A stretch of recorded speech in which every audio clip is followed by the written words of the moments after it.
connected, successful people. There are probably 3 people out of that 2,000 that I am truly in awe of. And Roger Corman is at the top of that list. And Roger Corman, I'm going to talk about him before he gets out here because it'd be embarrassing if I try to talk about him while he's here.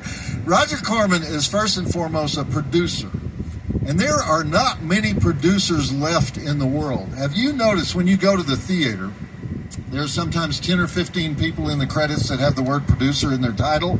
You know, executive producer, associate producer, line producer, supervising producer, co-producer, coordinating producer, field producer. And what does that usually mean? It means the movie had no producer, you know? It means you had no creative force on the business side of the movie. Several people did various jobs, but they were all like CPAs working in a factory, right?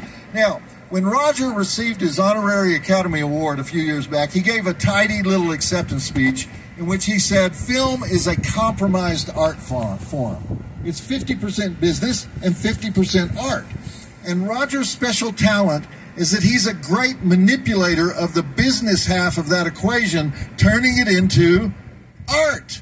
He makes the business part art as well. Now, everybody loves to tell stories about how cheap Roger is. And they're all true, you know, how he made 700 movies and he never lost money, how he once lit a car chase scene by having all the crew park their cars along the highway and point their headlights at the roadway. He found an unused set in a studio and decided to make a movie in 2 days just so he could use that set. That movie was, by the way, The Little Shop of Horrors, you know. So they tell the story of how the title creature in The Beast with a Million Eyes had about 10 eyes, and it was about 18 inches tall, and it was built in a day and shot in 10 minutes, you know. But all of these decisions are the decisions of a producer who's being an artist. Roger Corman used his own money for all of his films. He would take the proceeds from his last movie, use it to finance his next movie or his next 2 movies. And all those stories that start out, let me tell you how cheap Roger Corman is, are stories about decisions that got that movie made. And they got it made at a price point that made future movies possible. And of all the stories ever told about mercenary Hollywood producers, and I've heard them all, the one story I have never heard is that somebody got stiffed by Roger. He paid for everything, he just didn't pay very much. And so he paid the least that the market would allow. Now, the other thing that has made Roger a great producer over the years is that he has a complete 100% understanding of the artistic side of film. He actually started as a film critic. He was while he was a student at Stanford University. He's a great director. He's an expert on camera. He's an expert on lenses. He's a first-rate editor. He knows how to get a script into shape, and he can work in either direction. He can take an existing script and make it better. He has a great eye for talented writers, though. He had some of the best writers in Hollywood working for him before anybody knew they were the best writers in Hollywood. He can also take the bare bones of an idea and turn it into a motion picture. When the Russians launched Sputnik in 1958, he called up American International Pictures and he said, give me the money and I'll have a satellite movie in theaters in 2 months. And he did that. And the result was the movie The War of the Satellites, a hit movie. It was a big hit. It was scripted by 3 people. But those 3 people were, of course, closely shepherded by Roger, who was telling him what he wanted in the movie. He's not a writer, but he knows writing. He's not an actor, but he knows acting. And in fact, he enrolled in the famous method acting classes of Jeff Corey, just so he would better understand the acting craft. He hates wasted words and wasted images. And it's not uncommon for Roger to watch a rough cut of a movie and say, this is a good movie, now let's take 10 minutes out of it and make it into a great movie. And so tonight, we're going to watch 2 Roger Corman movies. The first movie is a 1959 horror comedy called A Bucket of Blood. Have y'all all seen A Bucket of Blood? Yeah. He also directed this movie. And the second movie is a 1983 sword and sorcery extravaganza called Deathstalker. And that movie, most people don't know this, that movie exists only because of numerous very complicated business decisions made by Roger as head of New World Pictures. That was Roger's groundbreaking, innovative distribution company in the 70s and 80s.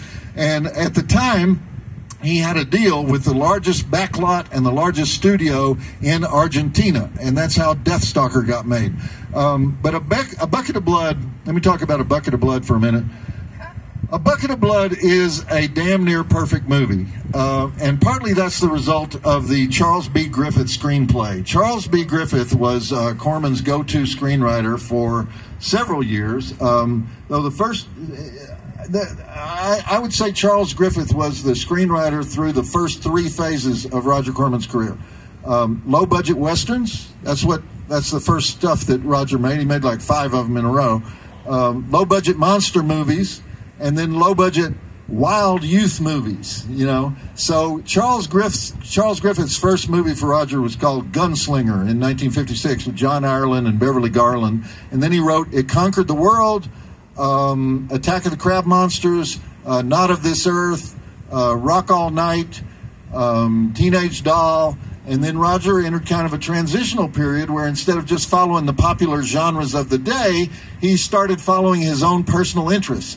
And one of those personal interests was the Beat generation, the Beatniks, the poets and the vagabonds who traveled from Greenwich Village to San Francisco to the coffee bars of Venice, California, back when Venice, California was kind of a rundown, neglected neighborhood full of flop houses and dive bars and stuff. So it was a time when names like Ferlinghetti and Kerouac and Ginsberg and Burroughs were ripping apart the worlds of literature and music and nonfiction and poetry, and they were speaking in this new hip vernacular. And of course Roger started going to these beatnik cafes and clubs and hangouts because Roger was always fascinated by anything new, anything that was in the headlines, anything groundbreaking. And A Bucket of Blood was what he and Charles B. Griffith came up with as the ultimate parody of the whole beat generation, and that's just exactly what it is.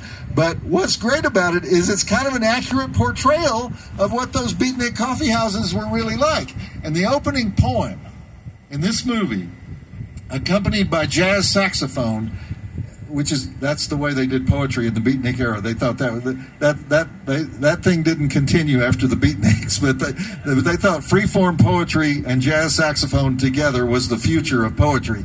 Anyway, that thing is so spot on accurate that I could never again look at that actor, Julia Burton, without thinking of him as Maxwell Brock, the existential beat poet in this movie. He is so obnoxious that he almost steals the movie.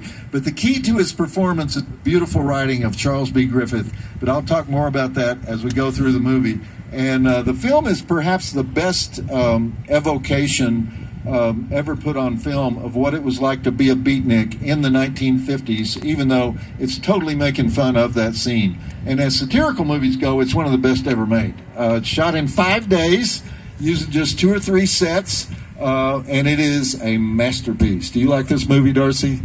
Oh, yeah, it's hilarious. The beatniks were, I think they were sort of, I would call them proto-hippies. They were early hippies. Yeah, they brought the weed.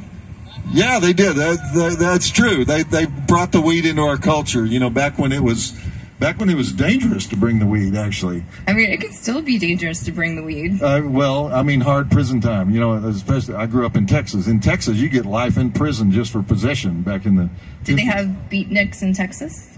Well, probably not. I mean, in 1959, the beatniks would get beat up. So, no, the beatniks wouldn't be safe in Texas in 1959. I think the places that you mentioned are still the safest for weed. California and New York? Yeah. I would say Colorado is probably the safest place. Or Oregon. Oregon? Washington's good. See, now I'm wondering, is weed safe here in Nevada? They say yes. Okay. You know that for sure, though. I mean, would you doubt me? On weed? No, I would never doubt you on weed. It's totally safe. All right. Well, I'm going to call you later then. Get in line, baby. Okay. A Bucket of Blood. This is the sensitive story of a dim-witted, impressionable busboy in a beatnik cafe who somehow infuses the pretentious poetry of the pseudo-intellectuals into his life and accidentally becomes a locally famous artist whose creations are worth thousands of dollars. until the secret of his lifelike, deathlike art becomes revealed, and he has to make one last desperate move to capture the woman of his dreams. Sure, we've seen it before, but have we seen it with a surreal jazz score that courses through the mean streets of Southern California like a send-up of every film noir of the 1950s? I think not. So let's look at those drive-in totals and get started. We have...